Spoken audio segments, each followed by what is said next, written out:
Welcome to next exam. आज की इस वीडियो में हम यूपी जीके के मोस्ट इंपोर्टेंट क्वेश्चन डिस्कस करेंगे। ये यूपी जीके का वीडियो है और अगर आप उत्तर प्रदेश के किसी भी कॉम्पिटिटिव एग्जाम की तैयारी कर रहे हो तो ये वीडियो आपके लिए बहुत इंपॉर्टेंट होने वाला है। क्यों? क्योंकि उत्तर प्रदेश में आज तक जितने भी कॉम्पिटिटिव एग्जाम हुए हैं और उनमें जो भी क्वेश्चन पूछे गए हैं, यूपी जीके के जो भी क्वेश्चन पूछे गए हैं और जो क्वेश्चन 2 बार 3 बार या 4 बार पूछे गए हैं, उन सब क्वेश्चन को मैंने इस वीडियो में कलेक्ट किया है और हर क्वेश्चन से रिलेटेड एडिशनल इंफॉर्मेशन मैं आपको बताऊंगा।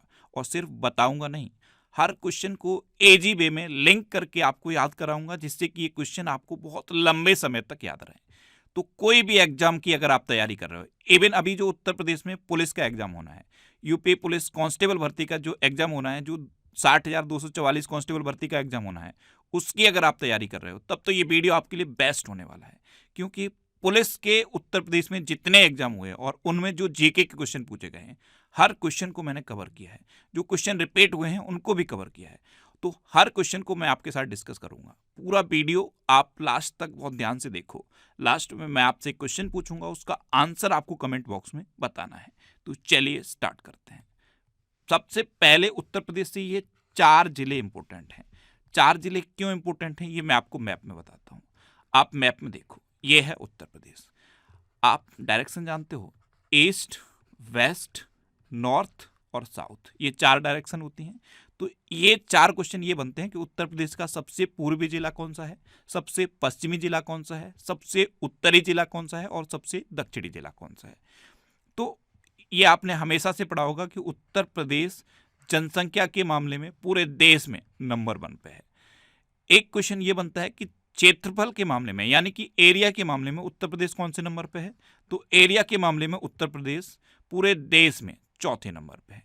एरिया के मामले में पहले नंबर पे आ जाता है राजस्थान, दूसरे नंबर पे आ जाता है मध्य प्रदेश और तीसरे नंबर पे आ जाता है महाराष्ट्र। तब चौथा नंबर आता है उत्तर प्रदेश का। तो ये सबसे बेसिक क्वेश्चन है कि एरिया के मामले में उत्तर प्रदेश चौथे नंबर पे है, लेकिन पॉपुलेशन के मामले में उत्तर प्रदेश पहले नंबर पे है। अब आते हैं सबसे पूर्वी जिला। तो उत्तर प्रदेश का सबसे पूर्वी जिला है बलिया। यहां पे है बलिया। आप ध्यान से देखो, ये उत्तर प्रदेश का सबसे पूर्वी हिस्सा है, तो बलिया यहां पड़ता है। ये उत्तर प्रदेश का सबसे पूर्वी जिला है। अगर आपसे पूछ ले कि सबसे पश्चिमी जिला कौन सा है, तो सबसे पश्चिमी जिला है उत्तर प्रदेश का शामली। यहां पे है। कहां पे? ये जो मैंने हाईलाइट किया है यहाँ पे शामली है। और सबसे उत्तरी जिला कौन सा है? सबसे उत्तरी जिला है सहारनपुर, यहाँ पे है। और सबसे दक्षिणी कौन सा है? सबसे दक्षिणी है सोनभद्र। यहाँ पे कंफ्यूजन बहुत होता है और सोनभद्र इसीलिए इंपॉर्टेंट है। क्यों इंपॉर्टेंट है मैं आपको आगे बताऊंगा। सबसे पूर्वी बलिया, सबसे पश्चिमी शामली, सबसे उत्तरी सहारनपुर और सबसे दक्षिणी सोनभद्र। अच्छा, ये जो उत्तर प्रदेश का हिस्सा है ये ललितपुर है। यहाँ से ललितपुर शुरू होता है, ये ललितपुर है। और जब आपसे एग्जामिनर पूछता है कि उत्तर प्रदेश का सबसे दक्षिणी जिला कौन सा है, तो पहला ऑप्शन देता है ललितपुर। क्योंकि कई बार कंफ्यूजन होता है कि शायद ये उत्तर प्रदेश का सबसे दक्षिणी जिला है, तो ये नहीं है, ध्यान रखना। सोनभद्र उत्तर प्रदेश का सबसे दक्षिणी जिला है, ललितपुर नहीं है। मैं आपको फिर बोल रहा हूं, ललितपुर नहीं है, सोनभद्र उत्तर प्रदेश का सबसे दक्षिणी जिला है। तो ये 4 सबसे बेसिक क्वेश्चन। सबसे पूर्वी बलिया हुआ, सबसे पश्चिमी शामली हुआ, सबसे उत्तरी सहारनपुर हुआ और सबसे दक्षिणी सोनभद्र हुआ। अब सोनभद्र क्यों इंपोर्टेंट मैंने बोला वो मैं आपको बताता हूं। ये उत्तर प्रदेश का इकलौता ऐसा जिला है जो 4 राज्यों के साथ बॉर्डर शेयर करता है। ये क्वेश्चन कई बार रिपीट हुआ है कि उत्तर प्रदेश का कौन सा जिला ऐसा है जो सबसे ज्यादा राज्यों के साथ बॉर्डर शेयर करता है, तो सोनभद्र है। या आपसे ऐसे पूछ लेगा कि उत्तर प्रदेश का कौन सा जिला ऐसा है जो 4 राज्यों के साथ बॉर्डर शेयर करता है, तो भी सोनभद्र है। ये 4 राज्य कौन से हैं? मध्य प्रदेश, छत्तीसगढ़, बिहार और झारखंड। मैप में आप देखो, मैंने आपको बताया ये सोनभद्र है। तो एक तो ये मध्य प्रदेश के साथ बॉर्डर शेयर करता है, दूसरा ये छत्तीसगढ़ के साथ बॉर्डर शेयर करता है, तीसरा झारखंड के साथ शेयर करता है और चौथा बिहार के साथ शेयर करता है। तो सोनभद्र उत्तर प्रदेश का इकलौता ऐसा जिला है जो 4 राज्यों के साथ बॉर्डर शेयर करता है। अच्छा, जब आपसे पूछता है ना कि उत्तर प्रदेश का कौन सा जिला सबसे ज्यादा राज्यों के साथ बॉर्डर शेयर करता है, तो ऑप्शन में सबसे पहले सहारनपुर देता है। क्यों देता है? क्योंकि सहारनपुर 3 राज्यों के साथ बॉर्डर शेयर करता है, एक उत्तराखंड, दूसरा हिमाचल प्रदेश और तीसरा हरियाणा। तो सहारनपुर सिर्फ 3 के साथ शेयर करता है, लेकिन सोनभद्र 4 के साथ शेयर करता है। तो आंसर क्या होगा? सोनभद्र, क्योंकि सोनभद्र ही सबसे ज्यादा राज्यों के साथ बॉर्डर शेयर करता है। अच्छा, अगर आपसे पूछ लिया जाए कि पूरा उत्तर प्रदेश कितने राज्यों के साथ बॉर्डर शेयर करता है, तो उत्तर प्रदेश 8 राज्यों के साथ बॉर्डर शेयर करता है और 1 केंद्र शासित प्रदेश के साथ बॉर्डर शेयर करता है। ये है दिल्ली, ये केंद्र शासित प्रदेश है। उत्तर प्रदेश इसके साथ भी बॉर्डर शेयर करता है। तो 8 राज्य और 1 केंद्र शासित प्रदेश, इनके साथ उत्तर प्रदेश बॉर्डर शेयर करता है। ये तो हुई बॉर्डर की बात। अब आते हैं उत्तर प्रदेश के जिलों पर। वर्तमान में उत्तर प्रदेश में 75 जिले हैं जो 18 संभाग में आते हैं। 18 संभाग जिनको मंडल बोलते हैं। तो 18 मंडल हैं और टोटल 75 उत्तर प्रदेश में जिले हैं। जब जिलों की बात आ जाती है तो एक क्वेश्चन कई बार रिपीट हो चुका है। वो क्वेश्चन है कि उत्तर प्रदेश का सबसे छोटा जिला कौन सा है? तो हापुड़ उत्तर प्रदेश का सबसे छोटा जिला है। हापुड़ सबसे छोटा है। अब सबसे छोटे की बात आई तो सबसे बड़ा कौन सा है? सबसे बड़ा है लखीमपुर खीरी। लखीमपुर खीरी सबसे बड़ा जिला है। अच्छा, एग्जामिनर को थोड़ा सा टफ क्वेश्चन बनाना होता है तो वो पूछ लेता है कि अच्छा ये बताओ जनसंख्या के आधार पर सबसे बड़ा कौन सा है? तो जनसंख्या के आधार पर प्रयागराज यानी कि इलाहाबाद सबसे बड़ा है, लेकिन एरिया के बेस पे आप देखोगे तो लखीमपुर सबसे बड़ा है। अच्छा, एक क्वेश्चन ये पूछा गया है, उत्तर प्रदेश की सबसे लंबी सीमा किसके साथ है? मध्य प्रदेश के साथ। ये सबसे लंबी सीमा मध्य प्रदेश के साथ है। ये आप देख रहे हो, ये मध्य प्रदेश के साथ उत्तर प्रदेश का सबसे लंबा बॉर्डर है। तो ये क्वेश्चन पूछा जाता है कि उत्तर प्रदेश किस राज्य के साथ सबसे ज्यादा बॉर्डर शेयर करता है? तो मध्य प्रदेश। और सबसे कम अगर पूछ ले कि सबसे कम किसके साथ शेयर करता है, तो हिमाचल प्रदेश के साथ। आप यहाँ पे सहारनपुर को देखो, ये थोड़ा सा हिमाचल प्रदेश को टच करता है। तो उत्तर प्रदेश सबसे कम बॉर्डर हिमाचल प्रदेश के साथ शेयर करता है और सबसे ज्यादा बॉर्डर मध्य प्रदेश के साथ शेयर करता है। अच्छा, सहारनपुर के बारे में मैंने आपको बताया कि सहारनपुर 3 राज्यों को टच करता है, उत्तराखंड, हिमाचल प्रदेश और हरियाणा। ये 3 को टच करता है। सोनभद्र 4 को टच करता है। उत्तर प्रदेश का कौन सा जिला 3 तरफ से मध्य प्रदेश से घिरा हुआ है? हाँ, अब बात आई ललितपुर की। ये क्वेश्चन भी पूछा गया है और एक बार नहीं कई बार पूछा गया है कि उत्तर प्रदेश का कौन सा जिला 3 तरफ से मध्य प्रदेश से घिरा हुआ है? तो ये है ललितपुर। ये 3 तरफ से मध्य प्रदेश से घिरा हुआ है। अब आते हैं उत्तर प्रदेश के गठन पर। उत्तर प्रदेश का पुनर्गठन हुआ था 1 नवंबर 1956 को। कब? 1 नवंबर 1956 को। 1 अप्रैल 1937 इसे 1 अप्रैल 1937 से संयुक्त प्रांत यानी कि यूनाइटेड प्रोविंस के नाम से जाना जाता था, लेकिन इसका पुनर्गठन 1 नवंबर 1956 को हुआ। अब आते हैं उत्तर प्रदेश की राजधानी पर। 1858 तक इसकी राजधानी आगरा रही थी। वर्तमान में राजधानी लखनऊ है, लेकिन 1858 तक इसकी राजधानी आगरा रही। जब 1857 की क्रांति हुई उसके जस्ट अगले साल तक यानी कि 1858 तक उत्तर प्रदेश की राजधानी आगरा रही थी और 1858 से 1921 तक उत्तर प्रदेश की राजधानी इलाहाबाद रही। इलाहाबाद का नाम बदल के क्या कर दिया गया है? प्रयागराज। और प्रयागराज जनसंख्या के आधार पर उत्तर प्रदेश का सबसे बड़ा जिला है। और फिर 1921 से अब तक उत्तर प्रदेश की राजधानी लखनऊ है। लखनऊ ये किस नदी के किनारे स्थित है? ये मैं आपको डेली रिवाइज कराता हूँ। जब भी उत्तर प्रदेश की बात आती है मैं करंट अफेयर्स की वीडियो में डेली आपको बताता हूँ। लखनऊ गोमती नदी के किनारे स्थित है। कहाँ स्थित है? गोमती नदी के किनारे स्थित है। नवाबों का शहर है लखनऊ और ये गोमती नदी के किनारे स्थित है। अच्छा, उत्तर प्रदेश का राजकीय पशु बारहसिंगा। ये आपको रट गया होगा। अगर आप डेली मॉर्निंग में करंट अफेयर्स की वीडियो देख रहे होगे तो ये आपको रट चुका होगा। उत्तर प्रदेश का राजकीय पशु है बारहसिंगा, राजकीय पक्षी है सारस या क्रौंच, राजकीय पुष्प है पलाश और राजकीय वृक्ष है अशोक का वृक्ष। ये आपको मैं डेली रिवाइज कराता हूँ और आपको डेफिनेटली याद होगा। लेकिन सबसे इंपॉर्टेंट मोस्ट इंपॉर्टेंट क्वेश्चन है इस बार के पुलिस एग्जाम के लिए और 99% चांस है कि ये पूछ लिया जाए। उत्तर प्रदेश का राजकीय जलीय पशु ये इसी बार घोषित किया गया है। योगी आदित्यनाथ ने घोषित किया है। अभी रिसेंट का क्वेश्चन है तो सबसे ज्यादा पूछे जाने की चांस इसी के हैं कि उत्तर प्रदेश का राजकीय जलीय पशु कौन सा है? तो गंगा डॉल्फिन या फिर गैंगेटिक डॉल्फिन इंग्लिश में कहते हैं और हिंदी में गंगा डॉल्फिन कहते हैं। ये उत्तर प्रदेश का राजकीय जलीय पशु घोषित किया गया है। अच्छा, उत्तर प्रदेश का ये जो चिन्ह है ये राजकीय चिन्ह है। यहाँ से भी क्वेश्चन कई बार पूछे गए हैं। राजकीय चिन्ह को 1938 में स्वीकार किया गया था। एक तो बेसिक क्वेश्चन ये याद रखिए कि उत्तर प्रदेश का ये जो राजकीय चिन्ह है ये कब स्वीकार किया गया, ये 1938 में स्वीकार किया गया। अब इसे आप ध्यान से देखो, इसमें एक तो ये है धनुष बाण। ये धनुष बाण भगवान श्री राम का प्रतीक है और अभी अयोध्या की चर्चा है, अयोध्या में श्री राम के मंदिर का उद्घाटन होना है। तो ये क्वेश्चन भी पूछा जा सकता है कि ये जो उत्तर प्रदेश के राजकीय चिन्ह में धनुष बाण है ये किसका प्रतीक है। तो ये भगवान श्री राम का प्रतीक है। ये जो तीर और धनुष है ये भगवान श्री राम का प्रतीक है। लेकिन अगर अभी तक सबसे ज्यादा क्वेश्चन यहाँ से पूछा गया तो वो ये है कि उत्तर प्रदेश के राजकीय चिन्ह में ये जो दो मछलियां हैं ये किसकी प्रतीक हैं। ये अवध के मुस्लिम नवाबों की प्रतीक है।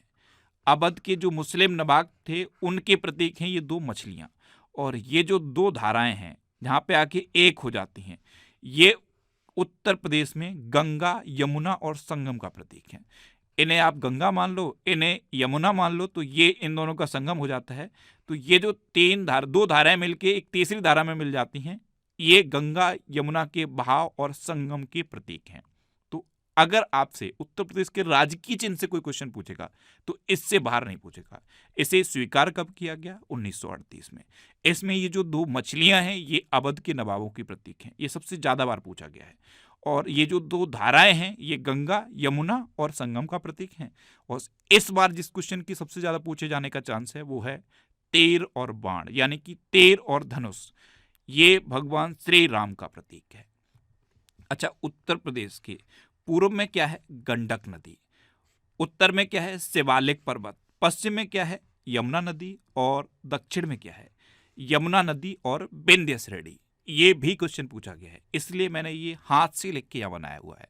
उत्तर प्रदेश के पूर्व में है गंडक नदी, पश्चिम में है यमुना नदी, उत्तर में है शिवालिक पर्वत और दक्षिण में है यमुना नदी और विंध्य श्रेणी। अब आते हैं ये क्वेश्चन, ये पूछा गया है लेकिन ज्यादा बार नहीं पूछा गया। बांगर क्षेत्र किसे कहते हैं। ऐसा क्षेत्र जहां लंबे समय से बारिश नहीं हुई उसे बांगर क्षेत्र कहते हैं। और बांगर क्षेत्र में पुरानी जलोढ़ मिट्टी होती है। खादर क्षेत्र किसे कहते हैं, जहां अभी रिसेंटली बारिश होती रहती है उसे खादर क्षेत्र कहते हैं। और खादर क्षेत्र की मिट्टी को नबेन जलोढ़ मिट्टी कहते हैं। ये क्वेश्चन कैसे पूछा गया कि खादर क्षेत्र की मिट्टी को क्या कहते हैं, और 4 ऑप्शन आपको देगा। और दूसरी तरह से घुमा के पूछेगा तो नबेन जलोढ़ मिट्टी किस क्षेत्र में होती है, तब बांगर और खादर ऑप्शन में दे देगा। और एक क्वेश्चन ये पूछा गया था कि सबसे उपजाऊ कौन सी होती है, इन दोनों में पुरानी जलोढ़ मिट्टी और नबेन जलोढ़ मिट्टी में सबसे उपजाऊ कौन सी होती है। तो ध्यान रखना जो नबेन जलोढ़ मिट्टी होती है वो उपजाऊ होती है। ऑप्शन में अक्सर स्टूडेंट टच करते हैं कि पुरानी जलोढ़ मिट्टी ज्यादा उपजाऊ होती है, नहीं होती, ऐसा नहीं होता। सबसे ज्यादा उपजाऊ जो नबेन जलोढ़ मिट्टी है जहां अभी रिसेंटली बारिश होती रही है वो उपजाऊ होती है। तराई क्षेत्र किसे कहते हैं, जो दलदल क्षेत्र होता है उसे तराई क्षेत्र कहते हैं। और एक और इंपॉर्टेंट क्वेश्चन, ये बहुत बार रिपीट हुआ है और शायद उत्तर प्रदेश का कोई एग्जाम ऐसा रहा हो जहां ये ना पूछा गया हो कि उत्तर प्रदेश के मैदानी क्षेत्र में सबसे ज्यादा वर्षा कहाँ होती है और सबसे कम वर्षा कहाँ होती है। तो सबसे ज्यादा वर्षा होती है गोरखपुर में और सबसे कम वर्षा होती है मथुरा में। ये दोनों आप याद रखिए। मैदानी क्षेत्र में सबसे ज्यादा वर्षा गोरखपुर में होती है और सबसे कम अगर पूछ ले तो सबसे कम वर्षा मथुरा में होती है। अच्छा, एक ये क्वेश्चन, ये थोड़ा सा टफ पूछना होता है तब पूछता है, कई बार पूछा गया है, अलग अलग एग्जाम में पूछा गया है कि बंगाल की खाड़ी से जो उत्तर प्रदेश में मानसून आते हैं उनको किस नाम से जाना जाता है। तो ये पूर्वा के नाम से जाने जाते हैं। ध्यान रखना, इसे आप लिख लो। बंगाल की खाड़ी से उत्तर प्रदेश में जो मानसून आते हैं उन्हें किस नाम से जानते हैं, पूर्वा के नाम से। अच्छा, उत्तर प्रदेश में सबसे कम वर्षा पश्चिमी गंगा मैदान और सबसे अधिक वर्षा तराई क्षेत्र में होती है। ये भी पूछा गया है कि उत्तर प्रदेश में सबसे कम वर्षा कहाँ होती है, तो ये पश्चिमी गंगा मैदान में होती है। और सबसे अधिक वर्षा कहाँ होती है, तो तराई क्षेत्र में होती है। उत्तर प्रदेश का जनसंख्या की दृष्टि से पूरे देश में नंबर 1 है, ये मैंने आपको बता दिया। और क्षेत्रफल की दृष्टि से चौथे नंबर पे है, ये मैंने आपको बता दिया। यहाँ पे लिख भी दिया है, जिससे कि जब आप इस पीडीएफ को पढ़ो तो ये आपको रिवाइज करने में आसानी रहे। ये पीडीएफ मैं आपको दे दूंगा। नीचे डिस्क्रिप्शन में टेलीग्राम के नाम से एक लिंक दिया हुआ है, जो नेक्स्ट एग्जाम का टेलीग्राम चैनल है उसका लिंक दिया हुआ, उस लिंक पर क्लिक करके नेक्स्ट एग्जाम का टेलीग्राम चैनल आप ज्वाइन कर लो। वहाँ पे मैं ये पीडीएफ दे दूंगा और इस पीडीएफ को आप 2-3 बार पढ़ना, फिर आपका कोई क्वेश्चन गलत नहीं होगा, क्योंकि ये आपको रिवाइज कराता रहेगा पीडीएफ। अच्छा, क्षेत्रफल की दृष्टि से उत्तर प्रदेश चौथे नंबर पे है। ये मैंने आपको बताया कि राजस्थान, मध्य प्रदेश और महाराष्ट्र के बाद उत्तर प्रदेश क्षेत्रफल की दृष्टि से चौथे नंबर पे है। अच्छा, उत्तर प्रदेश में कुल कितने पारिस्थितिकी क्षेत्र हैं? ये 20 हैं। उत्तर प्रदेश में कुल कृषि जलवायु क्षेत्र कितने हैं? ये 9 हैं। अच्छा, उत्तर प्रदेश में 9 हैं और ध्यान से देखना पूरे देश में कितने हैं? 15। तो पूरे देश में कृषि जलवायु क्षेत्र 15 हैं और अकेले उत्तर प्रदेश में 9 हैं। तो भारत में टोटल कृषि जलवायु क्षेत्र 15 हैं, जिसमें से 9 अकेले उत्तर प्रदेश में है। अब ये क्वेश्चन कई बार पूछे जाते हैं कि उत्तर प्रदेश में चना का सबसे बड़ा उत्पादक कौन सा है? तो ये बुंदेलखंड रीजन जो है वहाँ पे सबसे ज़्यादा चना का उत्पादन होता है। तो उत्तर प्रदेश में चना का सर्वाधिक उत्पादन बुंदेलखंड में होता है। एक ये क्वेश्चन पूछा जाता है कि आंवला का सबसे ज़्यादा उत्पादन कहाँ होता है? प्रतापगढ़ में होता है। उत्तर प्रदेश के प्रतापगढ़ में आंवला का सबसे ज़्यादा उत्पादन होता है। अच्छा, पान का शहर किसे कहते हैं, या फिर पान का सबसे ज़्यादा उत्पादन कहाँ होता है? ये 2 तरह से क्वेश्चन पूछा जाता है कि उत्तर प्रदेश में पान का शहर किसे कहते हैं, और पहला ही ऑप्शन बनारस देता है और अक्सर स्टूडेंट बनारस पर टच करके आते हैं, बनारस पे टिक करके चले आते हैं। आंसर हो जाता है गलत। पान का शहर या सबसे ज़्यादा पान का उत्पादन उत्तर प्रदेश में महोबा में होता है। इसे आप हाईलाइट कर लो। पहला ऑप्शन बनारस ही देगा, क्योंकि बनारस बनारस रटा होता है कि बनारस का पान, और अक्सर स्टूडेंट बनारस पे टिक कर देते हैं और क्वेश्चन हो जाता है गलत। ध्यान रखना, उत्तर प्रदेश में पान का सर्वाधिक उत्पादन महोबा में होता है।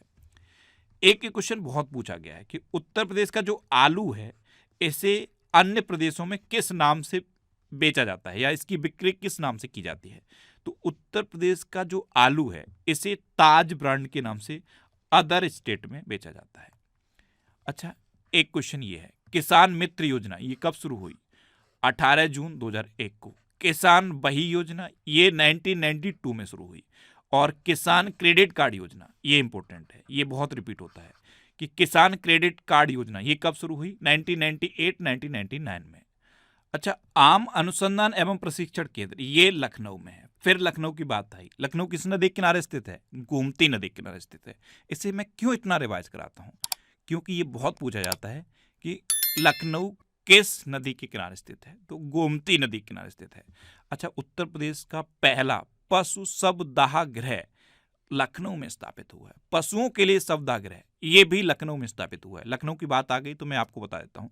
ये याद करने की टेक्निक होती है। जैसे लखनऊ सुना तो लखनऊ से रिलेटेड सारी चीज़ें आपके माइंड में आनी चाहिए। एक चीज़ को दूसरी चीज़ से लिंक हो जाना चाहिए, दूसरी चीज़ को तीसरी चीज़ से लिंक हो जाना चाहिए। जब आप ये चीज़ें लिंक करने लगोगे, जैसे लखनऊ की बात आई तो सबसे पहले गोमती नदी, ये गोमती नदी किनारे स्थित है। तुरंत याद आया कि अच्छा, अभी उत्तर प्रदेश में पहला पशु शवदाह गृह ये भी तो लखनऊ में बना है। अच्छा, बानरों के लिए स्पेशल वन ये भी उत्तर प्रदेश के लखनऊ में बनेंगे, ये घोषणा हो चुकी है। अमरूद प्रशिक्षण एवं प्रयोग केंद्र ये प्रयागराज में है। बात अमरूद की आई तो जो प्रयागराज का अमरूद होता है वो कुछ स्पेशल होता है। जनरली जब आप अमरूद को काटते हो तो वाइट कलर का निकलता है, हल्का सा येलोइश होता है या वाइट होता है। लेकिन अगर आप प्रयागराज का अमरूद काटोगे, प्रयागराज का अमरूद आपने खाया होगा तो देखा होगा अंदर रेड कलर का होता है। तो कुछ स्पेशल होता है, यानी कि अदर अमरूद हैं वो वाइट कलर के हैं, लेकिन प्रयागराज या इलाहाबादी अमरूद जिसे बोलते हैं वो रेड कलर का होता है। तो इससे आप इसे लिंक कर लो को अमरूद प्रशिक्षण एवं प्रयोग केंद्र ये प्रयागराज में है। अच्छा, उत्तर प्रदेश में व्यक्ति के पास भूमि की अधिकतम सीमा कितनी है? ये कितनी है? ये 18 एकड़ है। उत्तर प्रदेश में जो लॉ है उसके अकॉर्डिंग व्यक्ति के पास भूमि के अधिकतम सीमा 18 एकड़ है। भारत की पहली चीनी मिल ये उत्तर प्रदेश के देवरिया जिले के प्रतापपुर में 1903 में खोली गई थी। कब? 1903 में। भारत की ये पहली चीनी मिल थी, उत्तर प्रदेश में खोली गई। और उत्तर प्रदेश में भी कहाँ खोली गई? देवरिया में। देवरिया में, प्रतापपुर में। अच्छा, उत्तर प्रदेश की महत्वपूर्ण नकदी फसल कौन सी है? गन्ना है। तभी तो गन्ना का एमएसपी जो होता है उस पर चर्चा हमेशा होती है। उत्तर प्रदेश की जो नकदी फसल कहा जाता है वो है गन्ना।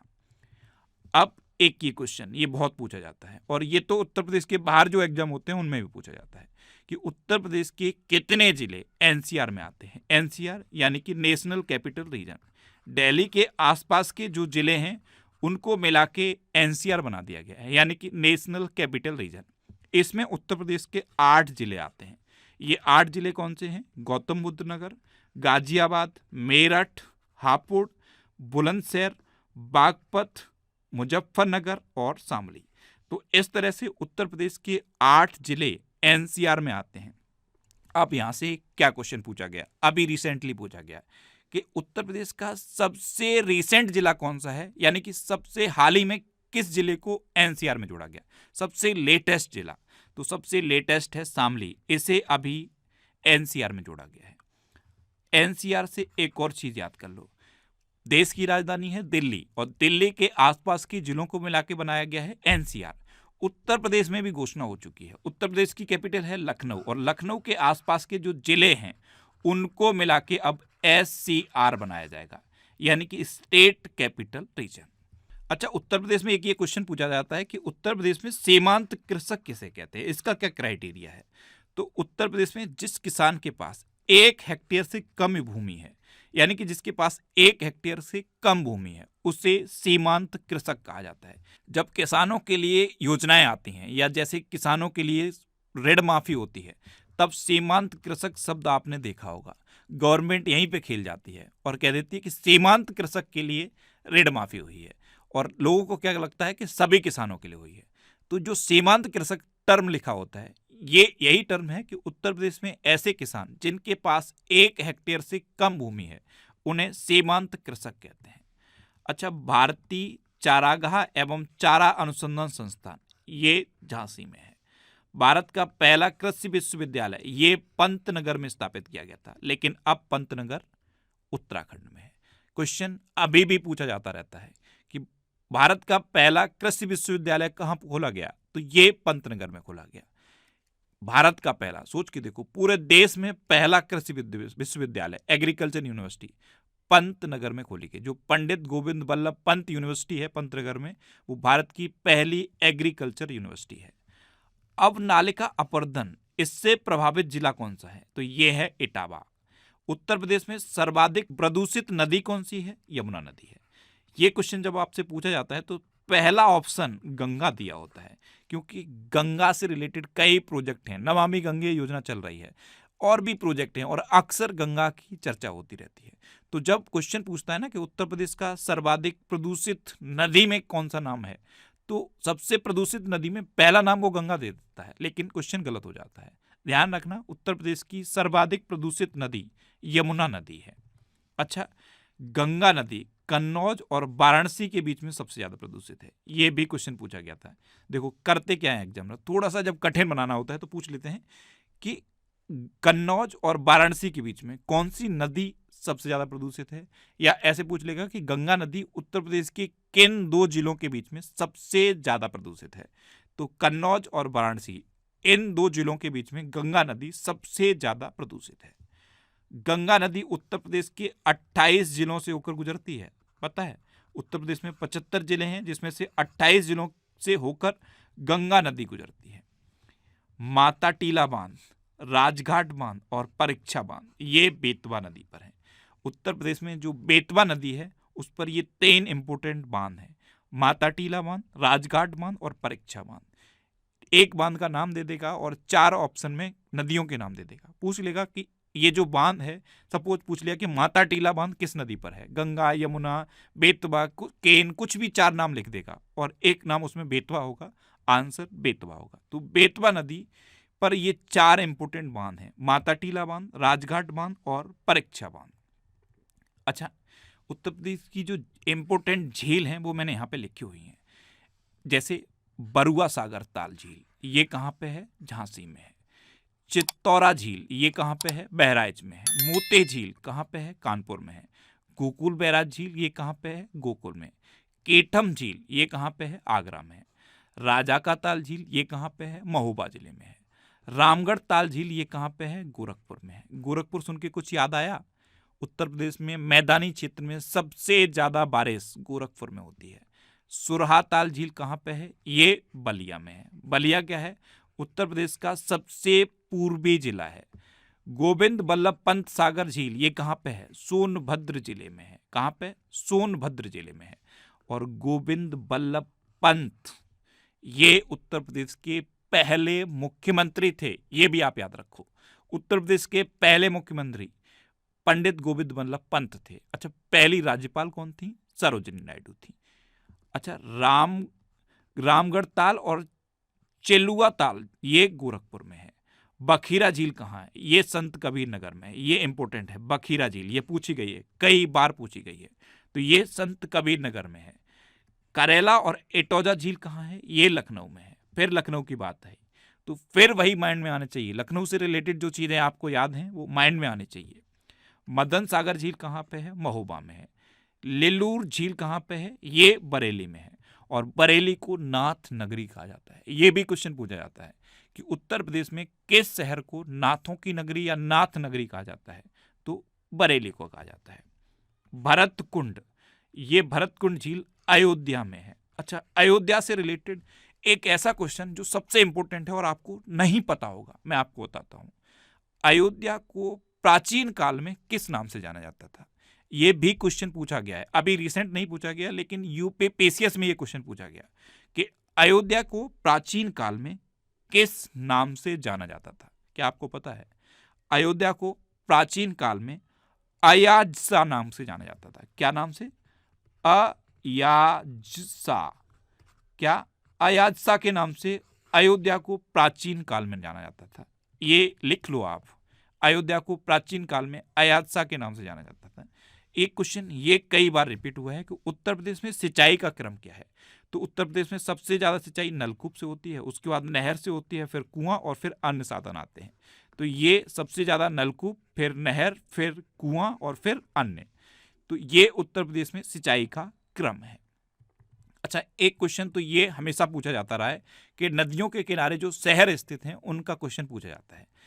गंगा नदी के किनारे उत्तर प्रदेश में कौन कौन से शहर स्थित हैं? एक तो गढ़मुक्तेश्वर है, सोरों है, फर्रुखाबाद है, कन्नौज है, वाराणसी है, कानपुर है और मिर्जापुर है। ये उत्तर प्रदेश में गंगा नदी के किनारे स्थित नगर हैं। अच्छा, गंगा यमुना का संगम कहाँ पे होता है? प्रयागराज में। ये तो अगर आपसे पूछ लेगा तो डेफिनेटली आप सही करोगे। अब बात आती है यमुना नदी। यमुना नदी के किनारे कौन कौन से शहर स्थित हैं? सहारनपुर, मथुरा, वृंदावन, आगरा, बटेश्वर। बटेश्वर क्यों इंपॉर्टेंट है? अभी मुख्यमंत्री योगी आदित्यनाथ ने उत्तर प्रदेश की पहली चॉपर सेवा की शुरुआत की है और ये बटेश्वर और वृंदावन के बीच शुरू की गई है, इसलिए ये बटेश्वर इंपॉर्टेंट है। ध्यान रखना। क्या आपको पता है बटेश्वर कहाँ है? उत्तर प्रदेश में आगरा के पास में है बटेश्वर, और बटेश्वर और वृंदावन के बीच पहली चॉपर सेवा, देश की पहली चॉपर सेवा शुरू की गई है। कौशाम्बी ये भी यमुना नदी किनारे है। हमीरपुर ये भी यमुना नदी किनारे स्थित है। अच्छा, गोमती नदी किनारे ये मैं आपको अक्सर बताता हूँ, लखनऊ है। सरयू नदी किनारे अयोध्या है, और अयोध्या का प्राचीन काल का जो नाम है वो मैंने आपको अभी बताया है, क्या है? अयाजसा। क्या है? अयाजसा। अच्छा, रामगंगा नदी के किनारे बरेली स्थित है। अब आते हैं नेक्स्ट, उत्तर प्रदेश की सबसे लंबी नहर कौन सी है? शारदा नहर उत्तर प्रदेश के सबसे लंबी नहर है। यहां कंफ्यूज मत हो जाना, शारदा नदी अलग है और शारदा नहर अलग है। तो उत्तर प्रदेश की सबसे लंबी नहर शारदा नहर है। जो शारदा नदी है, यहां से भी क्वेश्चन पूछा जाता है कि उत्तर प्रदेश में शारदा नदी को किस नाम से जानते हैं? आपने उत्तर प्रदेश की नदियों के नाम तो पढ़े होंगे, लेकिन कहीं भी शारदा नदी का नाम नहीं आता। तो उत्तर प्रदेश में जो शारदा नदी एंटर करती है वो कहां से एंटर करती है? पीलीभीत जिले से, और फिर उसका नाम बदल जाता है। तो शारदा नदी को उत्तर प्रदेश में काली नदी के नाम से जाना जाता है। किस नाम से? काली नदी के नाम से। और ये क्वेश्चन कई बार रिपीट हुआ है कि उत्तर प्रदेश में शारदा नदी किस जिले से प्रवेश करती है? तो पीलीभीत जिला वो जिला है जहां से शारदा नदी उत्तर प्रदेश में प्रवेश करती है, और शारदा नदी को उत्तर प्रदेश में किस नाम से जानते हैं? काली नदी के नाम से। अच्छा, गोकुल बैराज परियोजना ये एक पेयजल परियोजना है। रानी लक्ष्मी बांध ये कहां पे है? बेतवा नदी पर है। उत्तर प्रदेश की पहली वन नीति कब शुरू हुई थी? 1952 में। कब शुरू हुई? 1952 में। उत्तर प्रदेश की दूसरी वन नीति कब शुरू हुई? 1998 में। उत्तर प्रदेश में वन महोत्सव कब मनाया जाता है? 1 जुलाई से 7 जुलाई तक उत्तर प्रदेश में वन महोत्सव मनाया जाता है। और उत्तर प्रदेश का राष्ट्रीय उद्यान कौन सा है? दुधवा राष्ट्रीय उद्यान। ये इंपॉर्टेंट है। उत्तर प्रदेश में दुधवा नेशनल पार्क है। और ये क्यों इंपॉर्टेंट है? क्योंकि यहाँ पे पहली गैंडा पुनर्वास योजना शुरू हुई थी। कई बार पूछा गया है कि पहली गैंडा पुनर्वास योजना किस नेशनल पार्क से शुरू हुई? पहला ही answer Jim Corbett National Park देता है। उत्तराखंड में जो जिम कॉर्बेट नेशनल पार्क है वो पहला ऑप्शन देता है, वो नहीं है। उत्तर प्रदेश के दुधवा नेशनल पार्क में सबसे पहले गैंडा पुनर्वास योजना शुरू हुई और फिर उसके बाद जो दूसरी गैंडा पुनर्वास योजना है वो भी दुधवा नेशनल पार्क में ही शुरू हुई थी। तो ये याद रखना। हाँ, अगर आपसे पूछ ले कि देश का सबसे पुराना नेशनल पार्क कौन सा है, तब आंसर होता है उत्तराखंड का जो जिम कॉर्बेट नेशनल पार्क है वो देश का सबसे पुराना नेशनल पार्क है। उससे भी कई क्वेश्चन बन जाते हैं कि उसको पहले किस नाम से जाना जाता था। देश का सबसे पुराना है तो उसे किस नाम से जाना जाता था पहले? तो उसे पहले हैली नेशनल पार्क के नाम से जाना जाता था। और भी क्वेश्चन बनता है कि जिम कॉर्बेट नेशनल पार्क से होकर कौन सी नदी गुजरती है? तो रामगंगा नदी जिम कॉर्बेट नेशनल पार्क के बेस से होकर गुजरती है। अब बात आती है वन्यजीव विहार की। उत्तर प्रदेश के वन्यजीव विहार, तो चंद्रप्रभा वन्यजीव विहार ये चंदौली जिले में है। ये सबसे पहला वन्यजीव विहार है। महावीर स्वामी वन्यजीव विहार ये ललितपुर में है। ये सबसे छोटा वन्यजीव विहार है। और कैमूर वन्यजीव विहार ये मिर्जापुर में है। कैमूर कैसे याद रखोगे? मिर्जापुर सीरीज आपने देखी होगी। सीरीज किससे बनी? कैमरे से बनी। कैमरे से कैमूर को लिंक कर लो और कैमूर वन्यजीव विहार कहाँ पे है? मिर्जापुर में। आपको याद हो जाएगा और ये अब मेरी गारंटी है, आप भूलोगे नहीं। मिर्जापुर वेब सीरीज आपने देखी होगी। मिर्जापुर की शूटिंग किससे हुई? कैमरे से हुई। कैमरे से कैमूर को लिंक करो, कैमूर वन्यजीव विहार मिर्जापुर में है। अच्छा, हस्तिनापुर वन्यजीव विहार ये मेरठ और मुजफ्फरनगर में पड़ता है। ये सबसे बड़ा वन्यजीव विहार है। ये जो चंद्रप्रभा है ये सबसे पहला है और हस्तिनापुर सबसे बड़ा है, ध्यान रखना। कछुआ वन्यजीव विहार ये वाराणसी में है। कहाँ पे? वाराणसी में। अब आते हैं पक्षी विहार की। उत्तर प्रदेश के पक्षी विहार ये नवाबगंज पक्षी विहार सबसे इंपॉर्टेंट है। ये उन्नाव में पड़ता है और सबसे पहला पक्षी विहार है। लाख बहुसीय पक्षी विहार ये कन्नौज में है।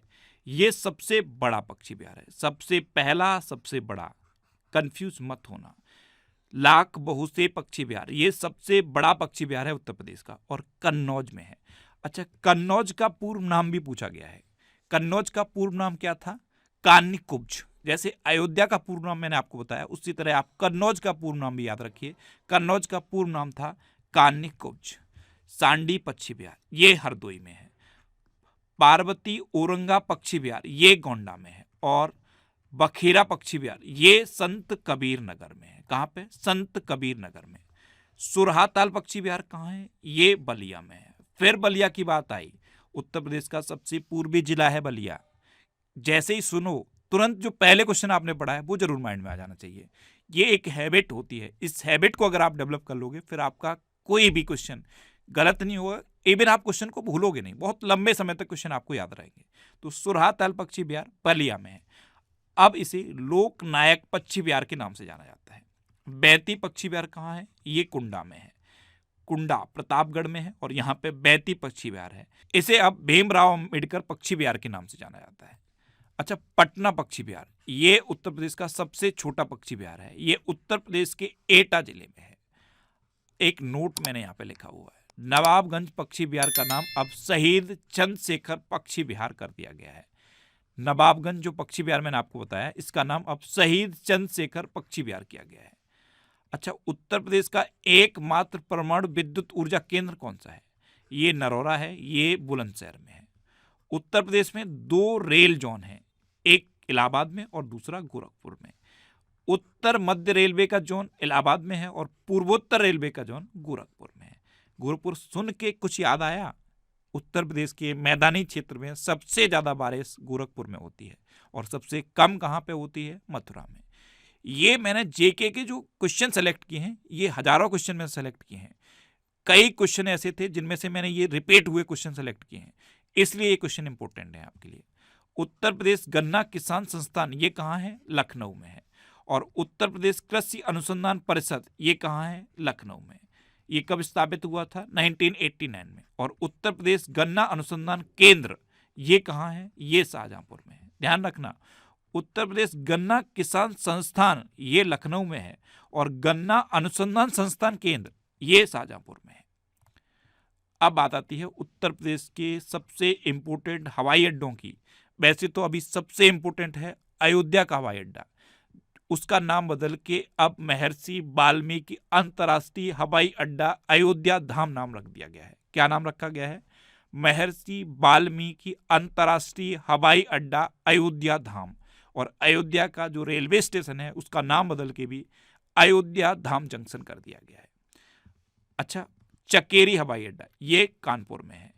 खेरिया हवाई अड्डा ये आगरा में है। हिंडन हवाई अड्डा ये गाजियाबाद में है। जेवर हवाई अड्डा ये गौतम बुद्ध नगर में है। और लाल बहादुर शास्त्री हवाई अड्डा ये वाराणसी में है। अच्छा, चौधरी चरण सिंह हवाई अड्डा ये कहाँ पे है? ये लखनऊ के अमौसी में है। कहाँ पे? अमौसी में।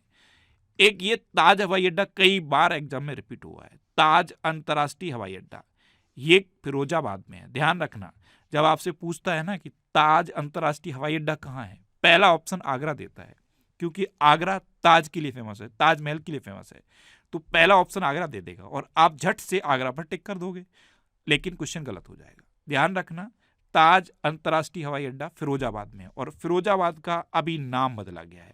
इसका नाम बदल के अब चंद्र नगर कर दिया गया है। अभी मैंने सबसे इंपॉर्टेंट बताया महर्षि वाल्मीकि अंतर्राष्ट्रीय हवाई अड्डा ये अयोध्या में है। इसका पूरा नाम है महर्षि वाल्मीकि अंतर्राष्ट्रीय हवाई अड्डा अयोध्या धाम। अच्छा, यूपी जीके को अगर आप और डिटेल में पढ़ना चाहते हो तो यूपी जीके की मैंने ये एक बुक लिखी है।